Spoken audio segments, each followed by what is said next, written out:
Thank you all for being here and for lovely stories. So you see, it is alive. It's happening. Let me start with some magic. You guys ready? How many fingers do you see? Two. Ta-da!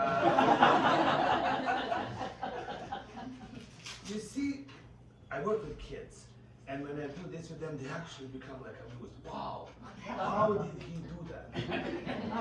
They believe in magic. We don't. So kids are not the problem, it's us. That's the problem. I think the reason why I'm so youthful, even at 51, is because I believe. I never stop believing. And I will tell you 3 short stories of exactly that. Hello, welcome. I like your hair. Nice color. I got sick as a child, and my father and his co-worker in the office had a bet. He told my father, I will go to your home and I will corrupt your child. I will bribe him to say that he prefers my soccer team to yours. But the trick is, you are not supposed to say anything. So he told my father, you just have to be quiet. I said, okay. My father believed in me so much. So they came over. I was home from school, in bed. He brought me this like album where you can put stickers. You know, and one of my favorite movies was just released. And back in the day, when the movie was released, you would get these like little like pictures, like stills from the movie, and then you put them in the album, and afterwards you have a whole album together. So he brought me an album and about 360 packages. It was like every child's dream come true. And he brought the jersey of this team from Split, Croatia, called Hajduk. And he said, okay, I only have one question for you. And if your answer is, I like Hajduk, the team from Split, Croatia, rather than Velez from Mostar in Bosnia and Herzegovina, all this is yours, plus some more money. There I was in bed, and I've been collecting these pictures for months now, because you can get like $1, whatever that the equivalent in dinar was, from your parents to buy 2 pictures a week. And there's like 360 packages, the album and everything, brand new jersey that I could wear. And I looked at my father, and he's just quiet. It's like the strangest thing ever. I mean, knowing my father or myself, it's possible to be quiet. But he was quiet. I said, no, I like Velez from Mostar. But he said, fine, thank you. Take it all. And he shook my father's hand, went away. My father didn't say a word. He also went away with him. They went back to work. They actually escaped from work to do this. Back in the day, you know, during the communist Yugoslavia, it was flexible. Working out. Maybe that's what it fell apart, you know, because everybody was out like doing shenanigans. You know. Anyways, he went out, came back home from work, and he said, there's something waiting for you outside. And I was like, what is it? I went outside, looked out, there was a red bicycle, the color of our team, Velez from Mostar, and what it was red color. It was a brand new red bicycle that brought me so much joy.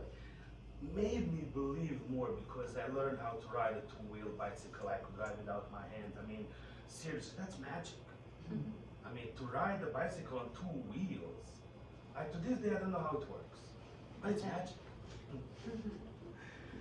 Fast forward, because of that work ethic in former Yugoslavia, we had a war in our country, so I had to move to Newfoundland. And I buy myself a bicycle. I go to Costco. All black. There was no red bicycles. For some reason, Costco does not sponsor communist bicycles. It was either black or white. I was like, yeah, whatever, man. Michael Jackson style. So I got myself a black bicycle. I called it Black Horse because I was an alcoholic at that time. Still am. A functioning one was like, you know, I'm a drunk, not an alcoholic. Alcoholics go to meetings. It's a side joke. So I got my black bicycle, and I was living with one of the most famous musicians in town. And now looking back, I was living with Mr. Dave Panting, the man who started Figure It Up, and I was a kid at that time. I had no idea who Dave was or what Figgy Beth was. Like, I was just young. Perfect. And one night I'm coming back home, and at that time he was living on Hayward Avenue, Georgetown, and there's a little like back alley that you have to get into, like from the back door to leave the bicycle. So I'm on my black horse coming back from university, and as I go into the alley, there's these two skeets. Now I know what skeet means. At that time, I had no, they were just two suspicious characters. And they were just waiting for something, like any sort of trouble. It's like it was like, we want trouble, and whatever comes up next, it's like that's our solution for tonight. Because they were bored. Back then there was no phone to scroll. We had to scroll each other one way or another. And I'm on this bicycle, just like I made a turn and I'm going straight into them. There's nothing I can do. You can sense somebody's energy. Like this is like, I'm going down. So how do I go down? I did this most amazing move. Like I walked away from my bicycle. I was riding. I was able to just push the bicycle and just continued walking. And bicycle fell down on the floor. And I walked to them. It was just like I did not engage them. I ignored them. I realized it was like either me or the bicycle. And I made a choice. Bicycle. I don't sacrifice AI before I sacrifice another human first. Same goes with the tools. So I dropped the bicycle and just walked to them. They didn't say a word. They didn't touch me. Nothing happened. I went back home, called the police. The police came out. We're never going to find the bicycle, man. Some things never change. But that's it. Nothing happened to me. They took the bicycle. I survived intact. I mean, anything could have happened if I didn't believe that, first of all, I could walk away from my bicycle. At that moment, that instant, no, I got this. It wasn't like arguing, it was just blind faith. Third story happens in a third continent. I've been married 3 times, 3 different continents, divorced 3 times successfully. We're in South Korea.